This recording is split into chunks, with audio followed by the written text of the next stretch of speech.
नमस्कार साथियों, मैं सोनू कुमार स्वागत करती हूँ आपका सरोकार एग्री इंस्टीट्यूट के ऑनलाइन डिजिटल प्लेटफॉर्म पर।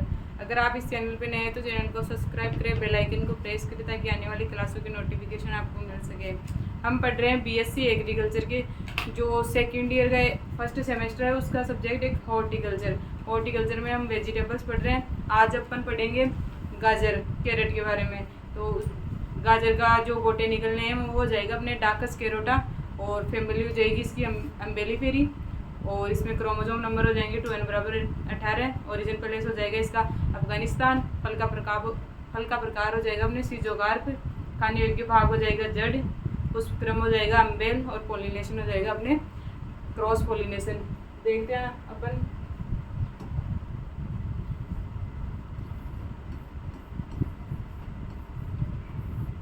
गाजर बोटेनिकल नेम हो जाएगा इसका डाकस कैरोटा।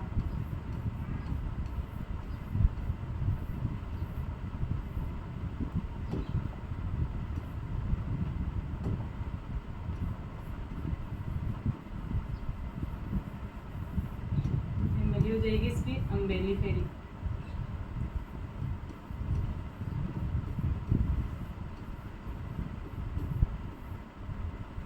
ओरिजिन प्लेस हो जाएगा इसका अफगानिस्तान।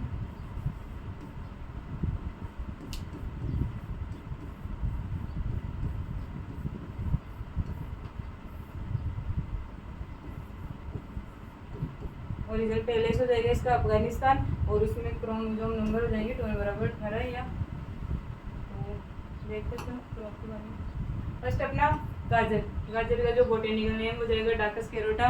फैमिली हो गई इसकी Umbelliferae APAC. Chromosome number 2n बराबर 18। ओरिजिन प्लेस है इसका अफगानिस्तान या पश्चिमी एशिया। फल का प्रकार हो जाएगा इसका सीजोकार्प। खाने योग्य भाग हो जाएगा अपने जड़, जो कोनिकल प्रकार की जड़ का रूपांतरण होता है। जो इसकी जड़ होती है वो कोनिकल प्रकार की जड़ का रूपांतरण होती है। अगला इसका पुष्पक्रम अम्बेल टाइप का। और अगला है परागकण। परागकण जो पोलिनेशन होता है वो अपने गाजर में होता है क्रॉस पोलिनेशन। अगली अपनी क्लाइमेट, ठंडी जलवायु, यानी ये रवि सीजन की क्रॉप, वो सब्जी अपने जो गाजर है वो रवि सीजन की सब्जी है, तो इसके लिए ठंडी जलवायु सूटेबल है। और टेम्परेचर हो जाएगा इसका जड़ निर्माण के लिए जो टेम्परेचर वो होगा अपने 18 से 21 डिग्री सेल्सियस। और जो गाजर का जो अच्छा कलर के लिए जो इसका टेम्परेचर होगा वो होगा अपने 15 से 21 डिग्री सेल्सियस। जड़ के निर्माण के लिए तो हो गया इसका 18 से 21, और रंग के निर्माण के लिए हो जाएगा 15 से 21 डिग्री सेल्सियस। सॉइल हो जाएगी अपनी बलुई दोमट। जो ये गाजर है, गाजर के लिए अपने सॉइल हो जाएगी बलुई दोमट, और जिसका पीएच मान हो जाएगा अपने 6 से 7 पीएच मान वाली मृदा इसके लिए सूटेबल है। जल निकास युक्त बलुई दोमट मृदा जिसका पीएच मान होगा 6 से 7 है। ये अपने सॉइल हो गई। अगला देखेंगे अपन सोविंग टाइम, बुआई का समय। तो ये अपने जो गाजर है, गाजर में जो सोविंग तो अपने गाजर में दो तरह की जो फसल ली जाती है, एक तो एशियन और एक यूरोपियन। जो एशियन होती है उपोषणीय वो अपने एशियन जो वेराइटीज है इनका जो सोविंग टाइम हो जाएगा वो हो जाएगा अपने अगस्त से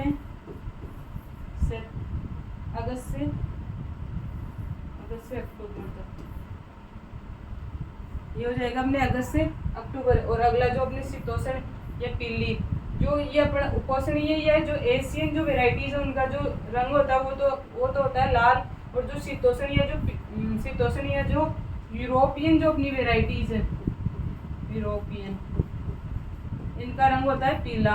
और इनका जो सोविंग टाइम हो वो होता है अपने अक्टूबर से नवंबर। ये हो जाएगी अपने सोविंग टाइम। तो गाजर में जो सोविंग टाइम है वो है अपने उपोषणीय जो एशियन जो वेराइटीज उनका हो गया अगस्त से अक्टूबर। और जो अपने यूरोपियन जो वेराइटीज उनका हो गया अक्टूबर से नवंबर। अगला है अपने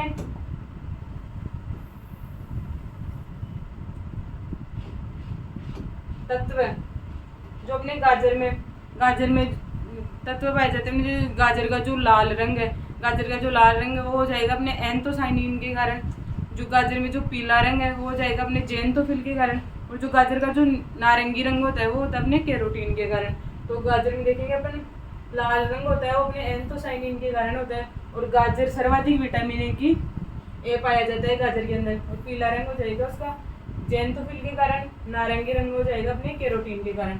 अगला अपने सीड रेट, जो गाजर की जो सीड रेट है वो हो जाएगी अपने 6 से 8 kg पर हेक्टेयर।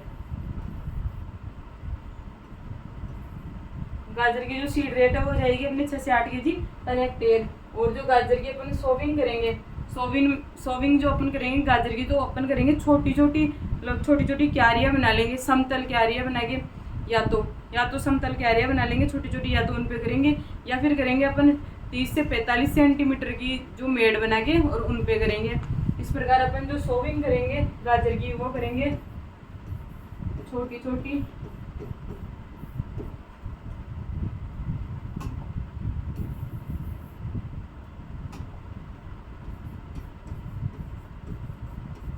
समतल छोटी छोटी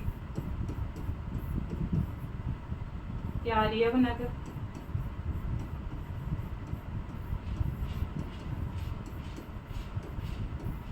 या फिर करेंगे अपन 30 × 45, 30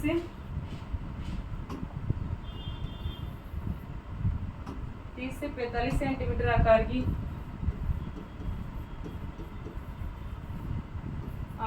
मेड़ बनाकर।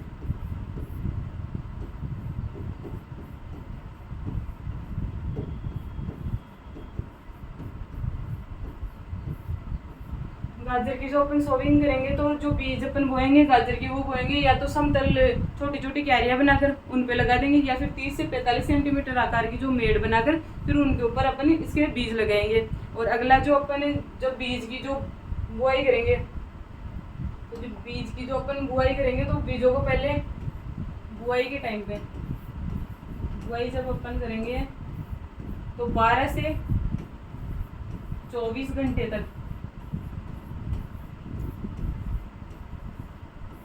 बीजों को पहले भिगोएंगे।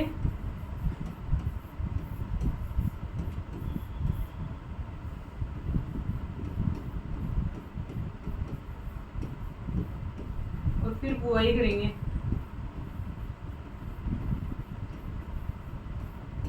जो गाजर के बीज है उनको पहले 12 से 24 घंटे तक पानी में भिगोकर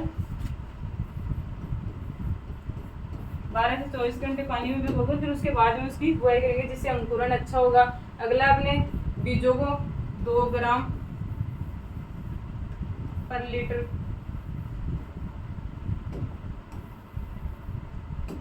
बीजों को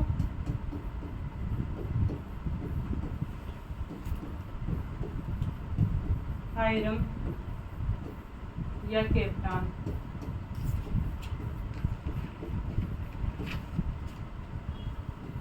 2 ग्राम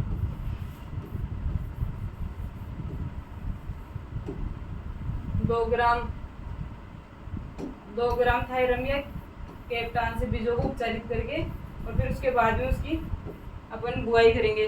तो ये हो गया अपनी बुआई करेंगे तो बीजों को पहले 12 से 24 घंटे तक बीजों को पानी में भिगोकर फिर उसके बाद में उसकी बुआई करेंगे, जिससे अंकुरण अच्छा होगा।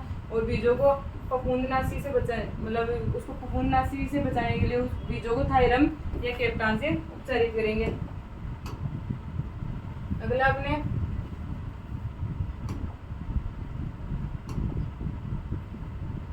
ये हो गया अपने सीड रेट होगी 6 से 8 kg।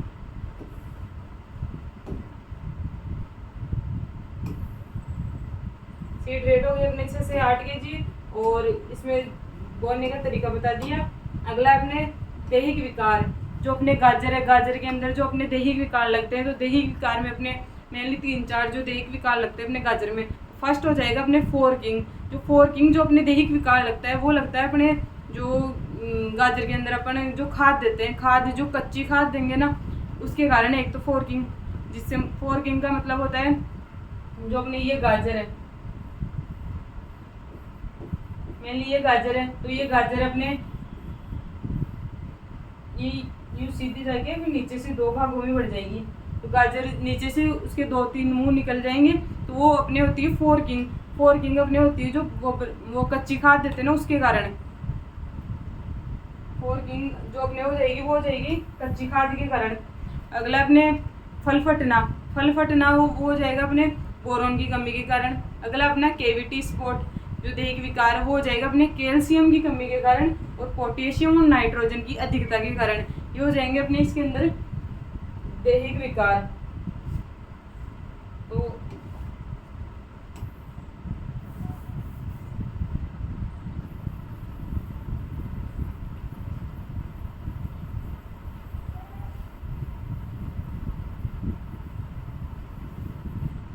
जो अपने गाजर के अंदर दैहिक विकार है, फर्स्ट कठोर मृदा और कच्ची गोबर की खाद डालने से अपने फोर्किंग की दैहिक विकार हो जाता है। अगला फल फटना वो होता है बोरोन की कमी के कारण।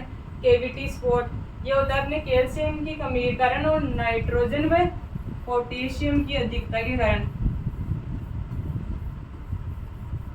नाइट्रोजन और पोटेशियम की अधिकता के कारण।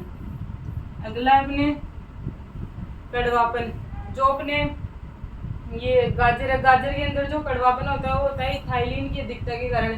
अगला अपने अगला है अपने गाजर की जो वेराइटीज में अपने दो तरह की वेराइटीज पाई जाती है, एक तो एशियन और एक यूरोपियन। जो एशियन जो अपनी वेराइटीज है वो अपने उपोषणीय या जो एशियन जो वेराइटीज है वो लाल रंग की होती है।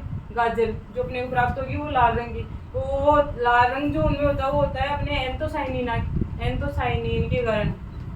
लाल रंग होता है एंथोसाइनिन के कारण और इसका सोविंग टाइम हो जाएगा अपने अगस्त से लेकर अक्टूबर। तो अगली फिर ये हो गया इसमें इसकी जो वेराइटीज है जो पूसा केसर जो वेराइटी है वो सूटेबल फॉर अर्ली सोविंग। तो जो मतलब पूसा केसर जो वेराइटी है अपने suitable for early sowing.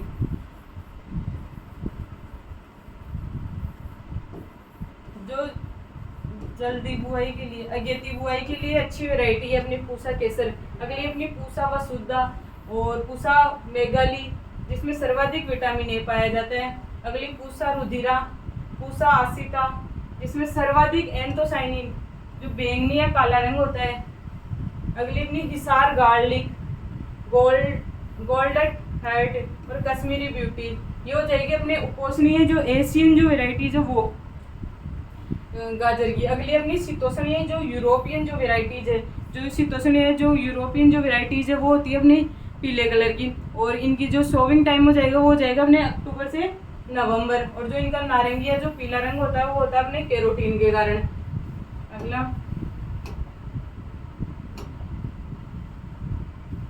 Sowing time हो गया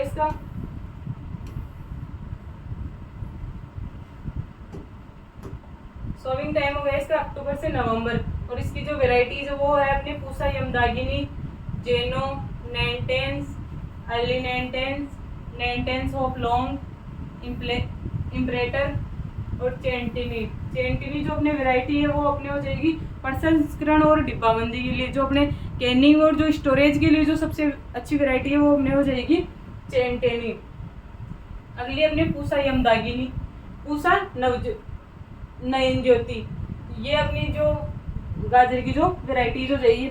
मेनली अपने जो बीएससी एग्रीकल्चर का जो एग्जाम लगता है उसमें या तो अपने को एक क्वेश्चन पूछता है कि सीधा कोई वो दे देगा वेजिटेबल कि उसके बारे में पूरा वर्णन करो, या फिर पूछेगा उसमें मेनली ज़्यादातर पूछता है सॉइल, क्लाइमेट और डिजीज़, इसकी जो सीड रेट, यील्ड और इंसेक्ट। मेनली इन्हीं से ज़्यादा क्वेश्चन आते हैं अपने, तो अपने को भी उन्हीं पे ध्यान देना। अगला अपने मैन्यूर एंड फर्टिलाइजर, जो अपने गाजर है, गाजर के अंदर जो मैन्यूर एंड फर्टिलाइजर देते हैं, तो मैन्यूर एंड फर्टिलाइजर में फर्स्ट तो देंगे गोबर की खाद। तो गोबर की खाद अपन दे देंगे बुआई के 1 माह पूर्व।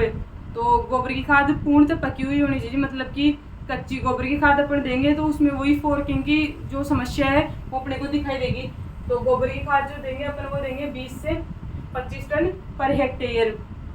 अगला जो अपन मैन्यूर एंड फर्टिलाइजर, तो मैन्यूर के अंदर जो गोबर की खाद देती है अपने, फर्टिलाइजर के अंदर अपने जो होगी नाइट्रोजन देंगे अपन 60 kg। Phosphorus 60 kg per hectare. अगला अपने फॉस्फोरस देंगे अपन 40 kg पर हेक्टेयर। और जो अपने पोटेशियम है, पोटेशियम अपन देंगे 120 kg पर हेक्टेयर। और जो पर हेक्टेयर जो अपने नाइट्रोजन देंगे अपने दो भागों में। फर्स्ट तो दे देंगे अपन खेत की तैयारी करेंगे, आधी जो 60 kg है, मान लो कि 60 kg अपन नाइट्रोजन दे रहे हैं गाजर में, तो 30 kg तो दे देंगे अपन खेत की तैयारी करेंगे, मतलब जुताई वगैरह ये करेंगे उसी टाइम पे। और जो सेकंड है वो आधी दे देंगे अपन बुआई के 45 दिन बाद में। तो ये दो भागों में देंगे, 1/2 खेत की तैयारी के समय।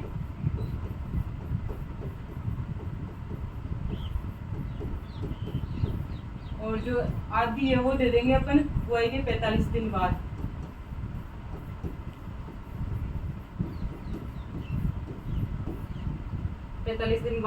अगला आता है अपने इंसेक्ट एंड डिजीज। जो अपने गाजर है, गाजर के अंदर जो लगने वाले इंसेक्ट एंड डिजीज है, इंसेक्ट एंड डिजीज। तो अपने जो फर्स्ट पढ़ रहे हैं डिजीज में अपने गाजर के अंदर जो डिजीज लगते हैं वो उनमें अपने गाजर का जो छाचिया रोग, एक तो छाचिया और एक पत्ती धब्बा रोग। अगला अपने कैरेट येलोस और जड़ गलन, ये अपने इसके अंदर वो लगते हैं रोग। फर्स्ट अपना कैरेट येलोस, जो रोग है वो अपने ये विषाणु रोग, इस विषाणु रोग में मध्य भाग की नई पत्तियां चितकबरी हो जाती है। जो पौधे की जो मध्य भाग की जो पत्तियां हैं वो अपने चितकबरी हो जाती है तथा पुरानी पत्तियां पीली पड़कर मुड़ जाती है।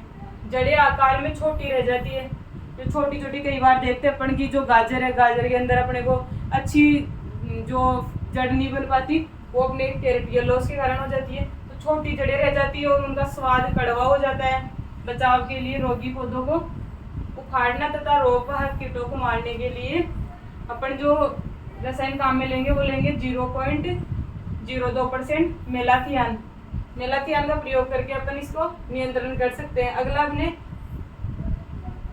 जड़ चटकन या रूट स्प्लिटिंग, मतलब कि जड़ों का फटना, ये जो अपने जो दैहिक विकार है, मेनली एक आनुवंशिक दैहिक विकार ही है। तो ये एक शरीर क्रियात्मक विकार है जो आनुवंशिक कारणों के अतिरिक्त मेनली आनुवंशिक कारणों के कारण होता है। उसके अलावा ये आनुवंशिक कारणों के साथ साथ कुछ पर्यावरणीय कारक भी है जो इसको इस विकार के लिए जिम्मेदार है। फर्स्ट अपने जो हो जाएगा इसके अंदर जो अपन नाइट्रोजन दे रहे हैं वो जड़ों के किनारे दे देंगे, या फिर मृदा क्लोराइड आयन की कमी, और फिर अधिक दूरी पे बोना, जो अपन बीज बोएंगे वो अधिक दूरी पे बोएंगे, या सिंचाई की जो अनियमितता, बोरोन की कमी, ये हो जाएंगे इसके कारण। और अपन जब इसका नियंत्रण करेंगे तो नियंत्रण में जो आएगा वो आएगा अपने की इसके नियंत्रण के लिए अपन सही सूर्ण जो वेराइटीज होती है उसकी वो बोए, नाइट्रोजन संतुलित मात्रा में दें। और जो जड़ अपन बीज बो रहे हैं तो बीज जो ज़्यादा दूर बो रहे हैं तो उनको पास बो के इसका मैनेजमेंट कर सकते हैं। अगली जो डिजीज अपने वो है अपने छाचिया डिजीज है।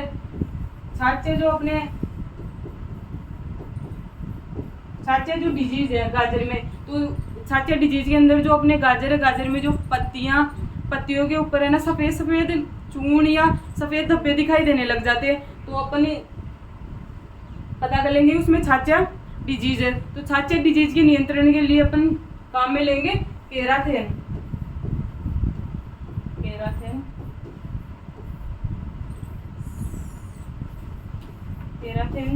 CL 1 ml, ये तो अपन छाचिया डिजीज के लिए काम में लेंगे। अगला अपने पत्ती धब्बा, फोर्थ अपने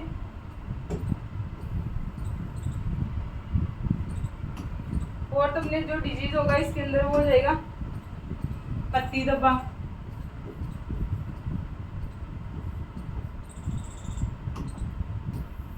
लीफ स्पॉट, पत्ती धब्बा जो अपने डिजीज है उसके अंदर होगा कि जो पत्तियां हैं, पत्तियों पे, तनों पे, उनके ऊपर जो है ना धब्बे दिखाई देने लग जाएंगे, वो तो वो हो जाएगा अपने पत्ती धब्बा। इसके नियंत्रण के लिए अपन काम में लेंगे मैंकोजेब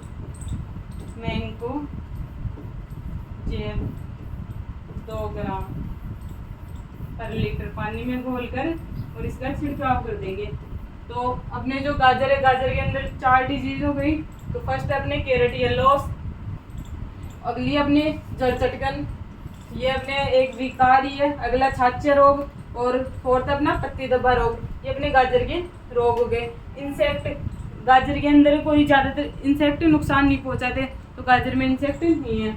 अगला अपने उपज, जो अपने गाजर की ईल्ड, अपने ईल्ड भी 2 ही तरीके से, जिस तरह से अपने को सोविंग तरह सीड रेट ली थी एशियन और यूरोपियन की, उसी की तरह अपने जो यील्ड भी उसी तरह प्राप्त होगी। तो एशियन की जो अपने को यील्ड प्राप्त होगी वो होगी अपने 200 से 300 क्विंटल पर हेक्टेयर, और जो अपनी यूरोपियन, एशियन की तो हो जाएगी 200 से 300 क्विंटल पर हेक्टेयर, और जो यूरोपियन है उसकी हो जाएगी 100 से 150 क्विंटल पर हेक्टेयर। अगला अपने गाजर को पोटास की सर्वाधिक आवश्यकता होती है। जो है अपने कैरेट जो वेजिटेबल है उसको सर्वाधिक पोटास की आवश्यकता होती है। जो अपन बनाते हैं कांजी या जो सब्जी बनाने का होता है उसको, वो अपने जो काली जो गाजर होती है उनसे अपन बनाते हैं। तो ये हो गई अपने गाजर। तो गाजर में आज जो अपन ने पढ़ा कि इसके बारे में, पूरा गाजर के बारे में देखा। मेनली जो अपने एग्जाम में आता है, तो एग्जाम में अपने को या तो सीधी वेजिटेबल पूछ लेगा, और या फिर उसके कुछ पॉइंट देगा जैसे क्लाइमेट, सॉइल और डिजीज, इंसेक्ट, ये कि इनके बारे में लिखो। तो इस प्रकार मैं आशा करती हूँ आज जो अपन ने पढ़ा वो समझ में आया होगा, और ज़्यादा से ज़्यादा क्लास को शेयर करें ताकि सभी आपके दोस्त भी क्लास ले सकें। Thank you.